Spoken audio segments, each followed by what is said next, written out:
So I'm Cynthia, and I'm the host of the reality series CPS the Horror Stories. I'm not an attorney or a social worker. I'm just another parent who lost her children to CPS. After fighting for 2 years, I did get my kids back. And the reason that I choose to do this show is just to shed light on the truth of who CPS is, the destruction, traumatic events, and corruption that is behind CPS.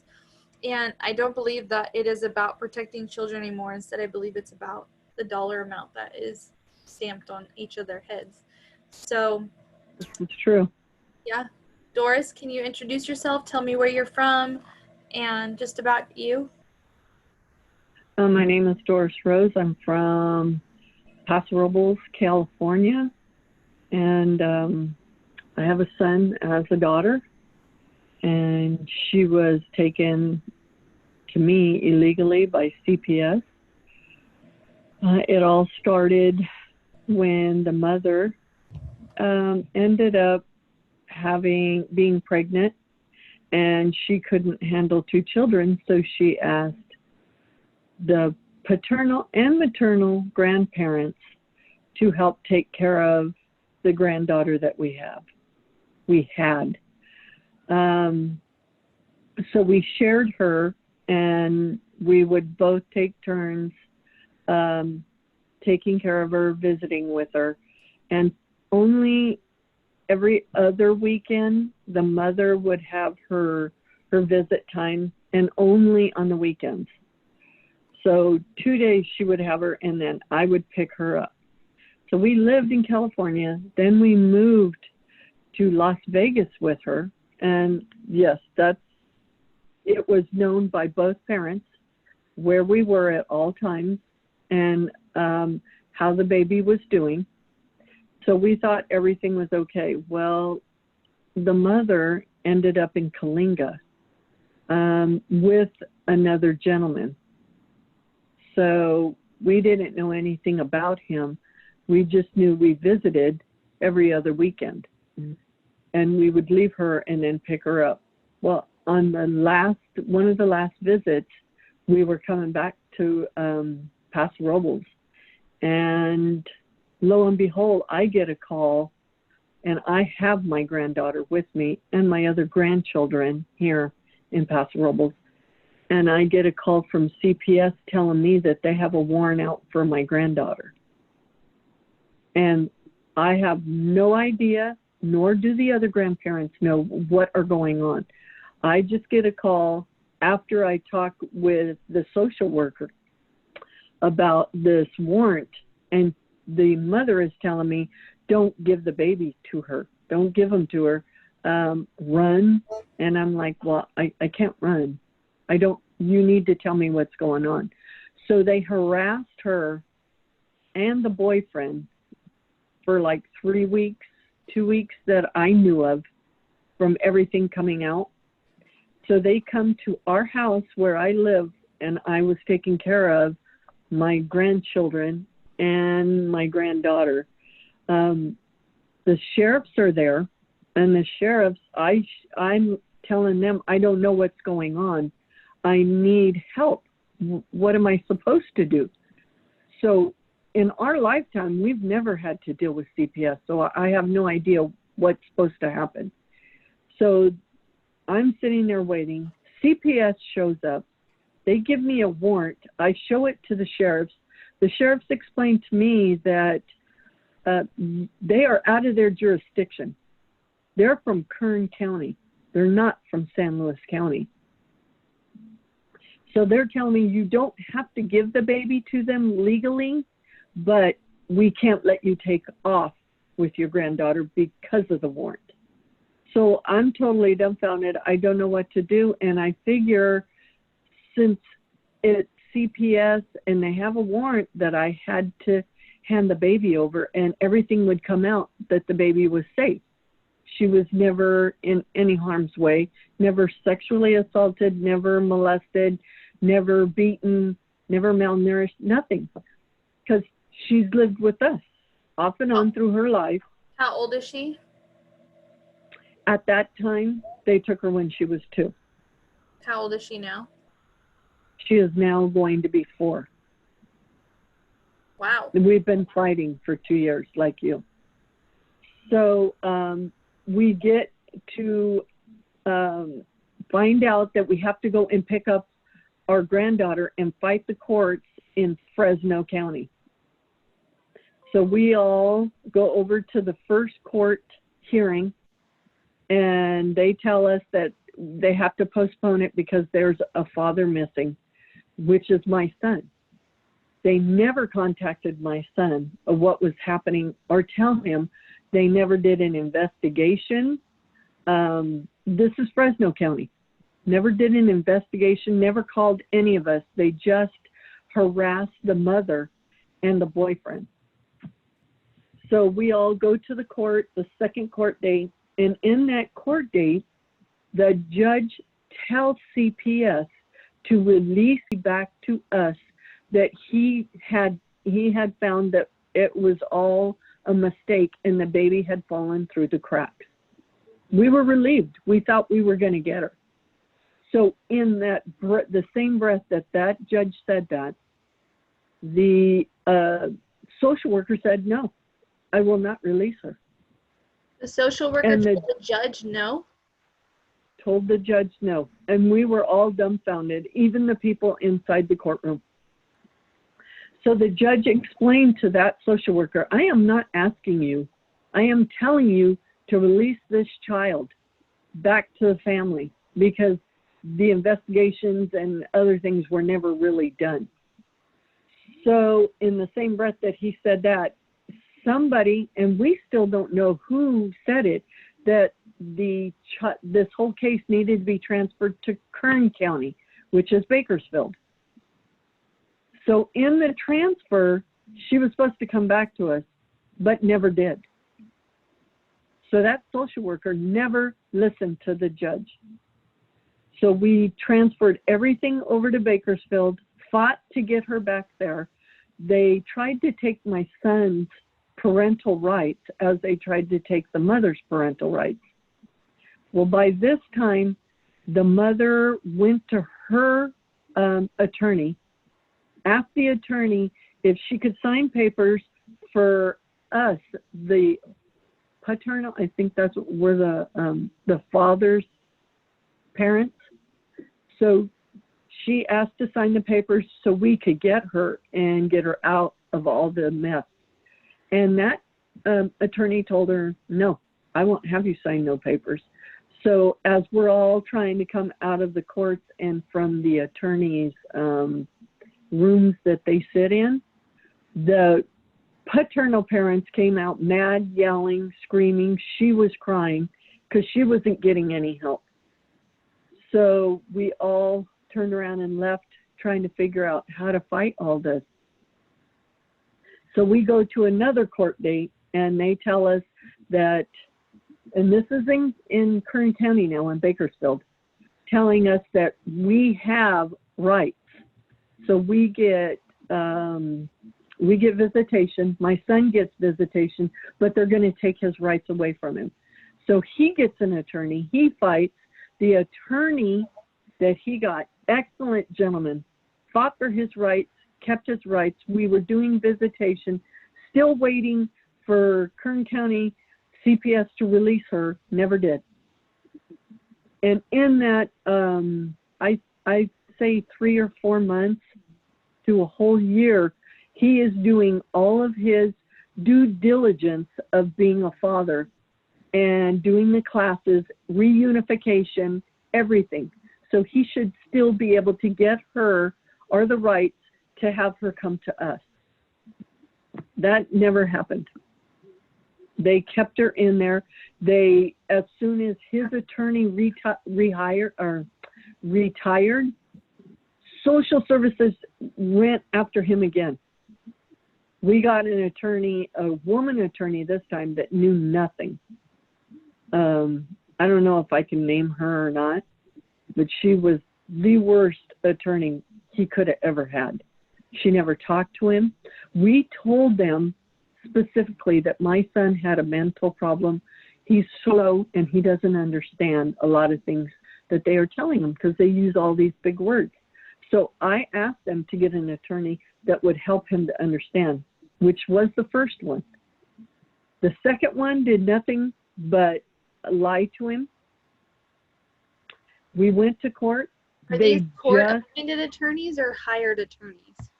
No, court appointed, because he didn't have no money, and we were in between our lives of moving from California to Las Vegas. So we had our money tied up. So we figured court appointed attorneys would fight. The first one did. He won. He had all his rights. But by the second time the CPS decided to attack and take his rights, and we fought the whole 2 years and went through everything that they asked us to, all the classes, everything. And they still wouldn't release her. So not but 2 weeks ago, we went to court. They took his rights. They took our rights. And now they are telling us that we'll never see her again. So as soon as we left the courts, I had my son do another appeal and put in his disability and explain what happened. So we're now trying to find paid attorneys to fight it, because the court-appointed attorneys were doing nothing to help him. It's been, a living heck. And she's crying, and we're finding bruises on her. And I'm taking pictures of the bruises with the foster parents that she was with from the beginning. She was scared. They never gave us the reunification, or the first 3 days of family care that she's supposed to be with. They never did that. They put her into foster care as soon as they had her. They accused us of the harm.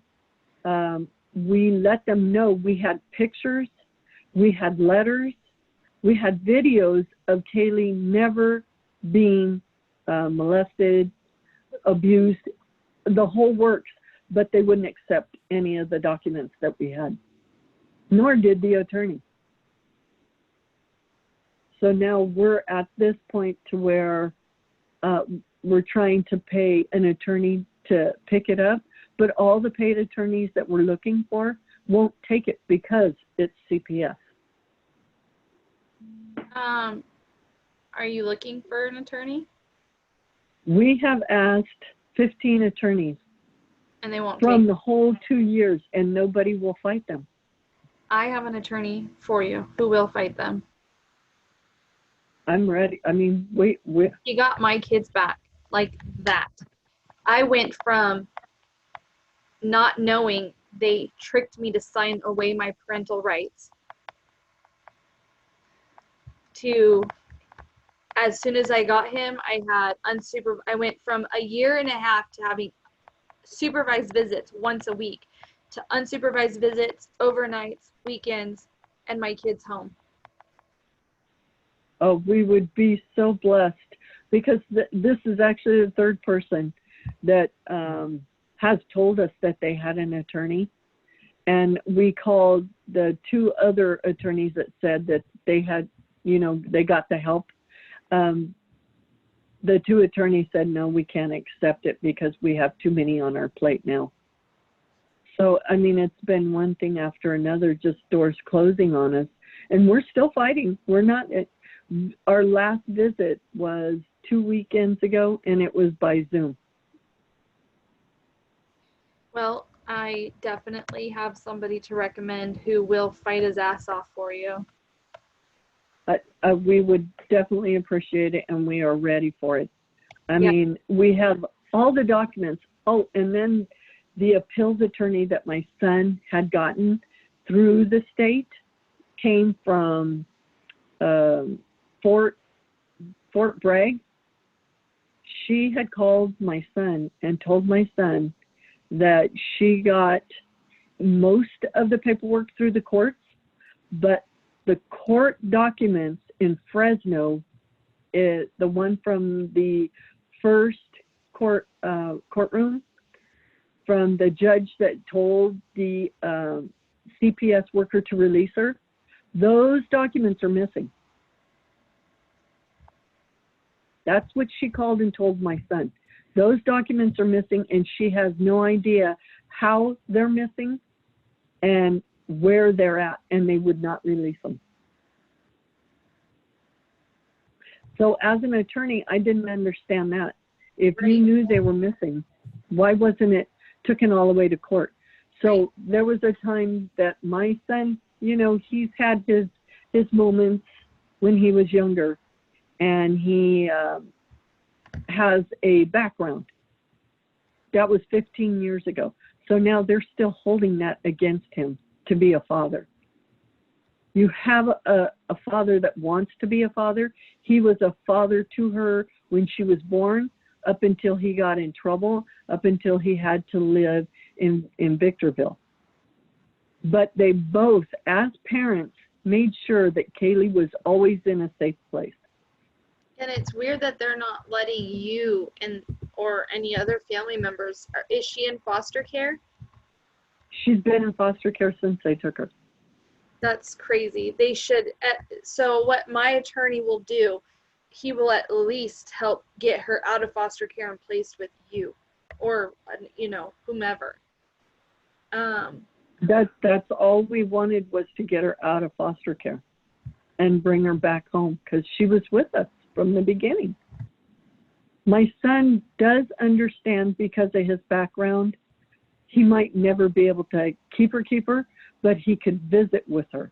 Right. He just wants her safe. Do you have visitation rights right now?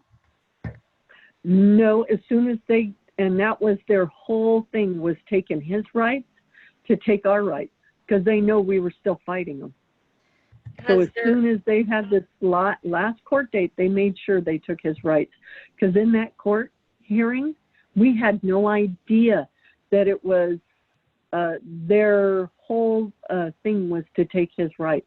And they were like, well, you don't have any of your documents ready. And we're all, what documents are you asking for? Because his attorney didn't tell us anything. It was like a full setup. Yeah, well, it is a setup.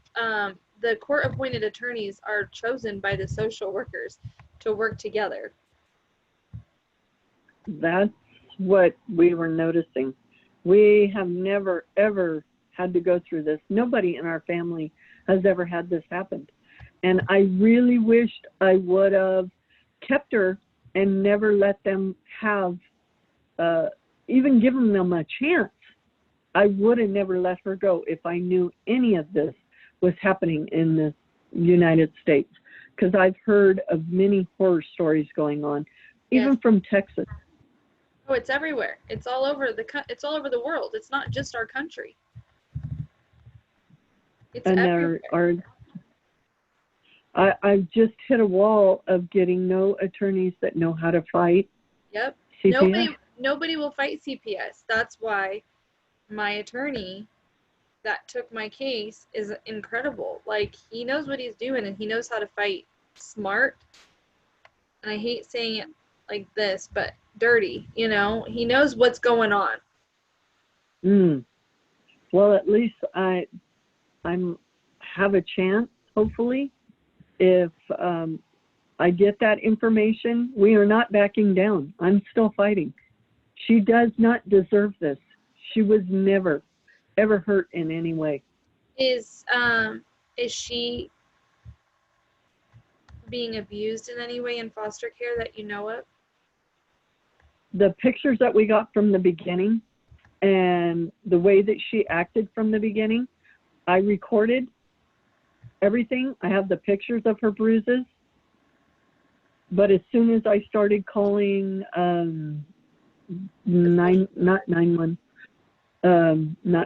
didn't even get a hold of the social worker, because they told me to directly call a hotline, abuse hotline. So I called the abuse hotline, and at the visitations that were in person at that time, in a room, a special room we would have to be in Bakersfield, the supervisor took the pictures, and the supervisor seen the bruises.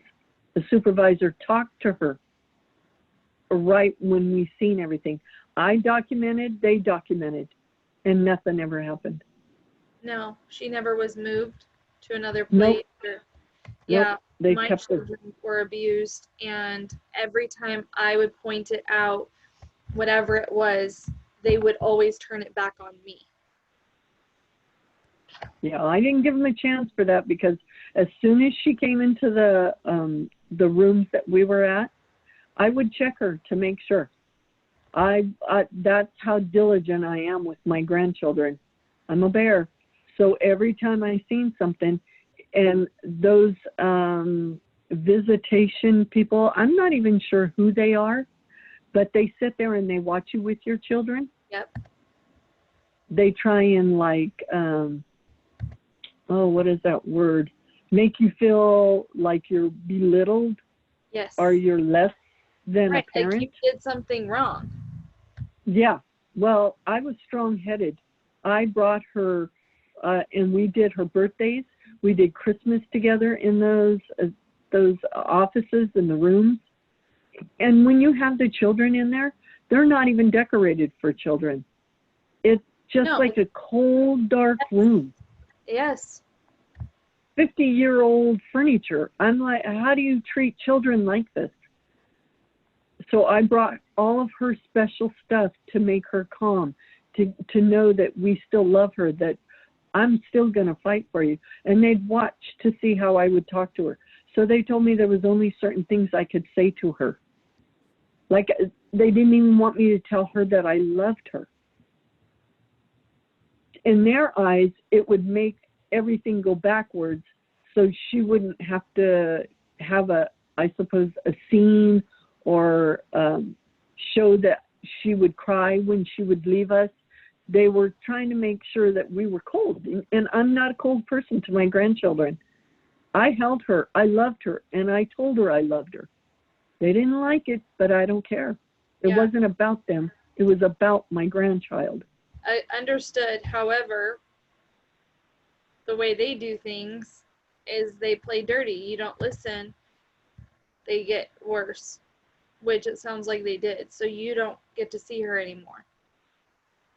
No, after the last court date, they took my son's rights. So now my rights are gone. Absolutely not. You are a grandparent. You have grandparent rights. Yeah, that's not what the court is telling us.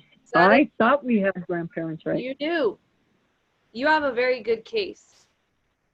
So you need to call my attorney. When we get off of this call, please ask my assistant who you've been messaging for the office phone number and call and tell them that you need to speak to Vince Davis. Oh, okay. I have an appointment with Vincent Davis. When? Friday. It's supposed to be tomorrow at 5. Good. He'll get your kids back. Your granddaughter back. I could cry. But I'm so... Him? What's that? How did you find him? By Facebook. I seen it on there, and he was saying, or by radio too. Yep. That he could fight and stuff. Yep. But for a while there, we couldn't go forward because my new husband had a ex-wife that accused him of some things. So we found out while we were trying to get her, CPS said that it was in some kind of database. So the 6 months through visitation, my husband fought for his rights to be cleared. He cleared his rights. So not only do they try and hold things against him and against my son, they'll try and hold anything against anyone so they can keep my granddaughter in the system. Yep. And pay foster care. Yes. And put the money in the foster care into other things instead of getting them out of it. And we told them, we have our own money. We could take care of our own granddaughter. We don't need nothing from you. We just want her out of the system. Right. And they are saying there, no, that's not the deal. We just don't want her to be hurt. Well, if you would have listened to us from the beginning and went by the documents and did an investigation, you would have known she was never hurt. And I've had 15 people write to social services and tell them that she had lived with us, that she was Yep. with us, she was never in any harm's way. And I can't even find those letters that they sent them. They won't allow my son to have a lot of the minutes from the courts. He's asking for all They the won't allow him visitation. to have minutes, court minutes? No, That's illegal. that's what we thought. But you have the state attorneys, or whatever you call those attorneys that they give you, that don't care. Court-appointed attorneys. I don't even know why they're even out there. I don't even think they should have even be called attorneys, because they don't do their jobs. And Mr. Davis was actually a court-appointed attorney, and then he went off on his own because of all the BS that happens for that reason.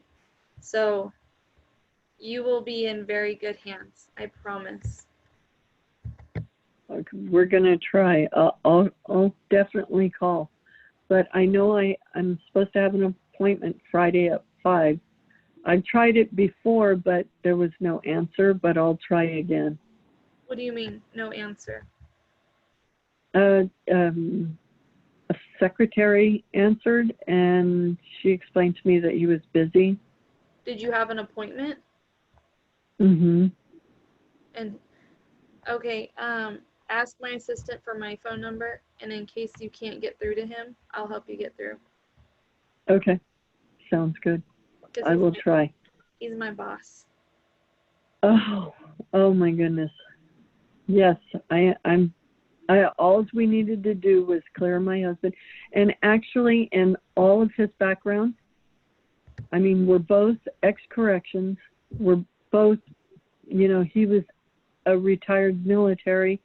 I mean, we have all the backgrounds. I'm retired paraeducator from the schools. I did all my education for children, and they try and make me sound like I would hurt my child or my grandchildren. And I just don't see where these people, and they give me these social workers that look rougher than me. I don't even know where I'm surprised. It's been a long road. She gets to the point when we see her, she asks to come home. Can I come home now? Can I come home now? Where's Papa? Where's Nana? Nana, can you take me home? And she'll look at them. And then when we do the Zoom visits or FaceTime visits, she looks up like she has to be really careful what she's saying. Yep. With the foster parent. And it has us on edge. Your sound is back.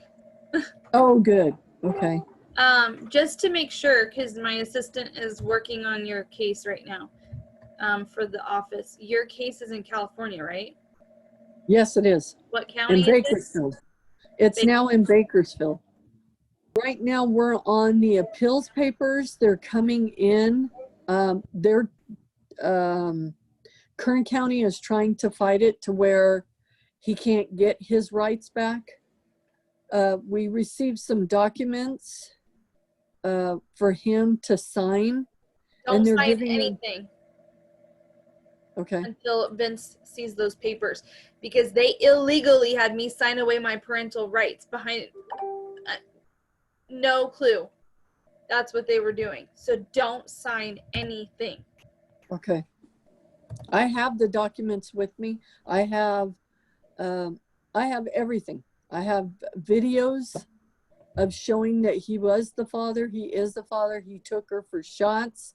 I mean, the first 2 years that he was in her life, he did everything he was supposed to. And I understand that some women go through things, and she, as the mother, she has five kids, and she has none of them. But when she gets pregnant, she's happy. She's happy to be pregnant, but when they get a certain age, she disconnects. but she always has her children in a safe place. Like her parents have one child. It's the oldest one. Her first husband has the second child, which is a girl. And then we have, which is ours. And then she was pregnant with the fourth one. And that father decided not to have the baby at all. Wow. As she left, they scared her so much, we can't even find her now. I don't know where the mother is. And she was very close to our granddaughter. It's sad. I understand. It's the trauma that they put me through, my kids, but as the parent, the stuff that they put you through, it's horrible. The nasty things that they say about you that you have to read in the court papers, it's just unbelievable. And I've always been a good mom. Always. Yeah. That's what they do. They were asking, okay, so what drugs did she do? Yeah. How long did she drink? I'm like, she never did any of that. Right. If you would have opened your mind and your ideas of how a parent should be, you're supposed to be helping these people. You're supposed to be helping the parents. I've Not never sitting there hurting them. I've never touched a drug in my life, ever. And I had to do random drug testing for a year. That is, I just don't understand the system, how they let CPS work the way that they do. There's nobody above them. There's no authority at all. Well, I think that really needs to change, because I'm not Absolutely. done. I'm going to be an advocate for all this, and I was told I need to take it to the governor. I need to take it higher. This needs to stop. It does. You can try, but the governor always says that they won't get involved. How can that be? They're a part of the state. You're right, but it's an entity that nobody will touch. Well, something needs to change. It's just not right for all the parents to go through all this, and the grandparents. Yep. We have our rights, which I'm told I don't have any rights. Which is a lie. You do. Well, I'm ready to fight the good fight all the way. Good. So, what would you tell people, that are listening who either don't know or haven't gone through this or are going through this? What would you say to people? I would say don't give your children up. It's like what I hear on that radio with Vincent Davis. If you hear a knock on the door and you think that it's CPS or something that look through the window. Make sure, don't open the door, keep your kids with you, and then get an attorney. Do not give up your children. Yep. Don't let them take them, because you're going to go through so much. Yep. Don't believe them, because there are people out there making calls and accusations that aren't true. And instead of investigating them, they're not investigating. They're just coming to take your kids. Sit back, take time, let yourself think about what to do, and get an attorney before you let them take your children or your grandchildren. I just wished I was had more knowledge of what was going on out there. I would have never gave my granddaughter to those people. I should have listened to the sheriffs. Well, not about running, but not giving them up until I had time enough to figure out what was going on, because they were out of their jurisdiction. And watch for that. If they say they have a warrant, look at the warrant, look at what county they're in, see where they're from before you even go any further. Ask for everything, all the information that they have before you even have to give your children to them, because they don't care. They just want to throw them in the system. Yep. I'm so sorry you're going through this. I really am, and I can't wait to see what Vince does for you, because I know he will help. I'm ready for it. We need it. We've tried the correct ways by, you know, the attorneys that they give. We've went through the hoops of what courts have asked us to do for my son to get reunification, for us to get to go through foster care, to be foster parents, to be adoptive parents. We're going through all of it. We have all the documents that they need. We don't have no shady background. I mean, we just love our kids and our grandkids, but they just want to keep our grandkids and our kids in this foster care, adoptive. I don't know. I sometimes I just don't even have words for everything that I've seen and heard. Well, she's adoptable. She's young. Yeah. That's the problem. But I'm trying to keep face with the adoptive parent. I'm trying to stay close with them, and I'm letting them know that we will always still be here. And all I can hear from them is we have to go by what the CPS workers want us to do. But as soon as it's over, from what I've heard from the adoptive parents out there that have gotten other children, they walk through it and they do what they have to until they get them out of the system, and they let their children see the families again. That's a minute little just a few that I've known. Yeah, that's not just little common at all. No, but over in our area, they care. But this is a small town. But when you start getting into the big cities and all that, like Fresno, where she's at, I don't know if we'll ever see her again. That's the scary part. The foster parent has told us that, yeah, we'll let you still see her. You're going to stay in her life, but we can't do anything right now while she's in foster care. We have to listen to what they tell us. And all I can say is I understand, and we have to walk away from our granddaughter. And it's hard. I mean, there's times that we've looked at each other, and at a visitation, we just want to walk away with her. But I mean, we still keep it legal. We have to do what they ask until we get an attorney that will help. Right. Well, Doris, let me know what happens. Okay. My assistant is going to have the office call you to confirm your appointment. They're going to call you in an hour, hopefully. Okay. If you don't hear from them, keep in touch with me, because I'll make sure you get your appointment with Vince. Okay. Thank you so much. You're welcome. All right. Well, we'll talk soon. Again, keep in touch.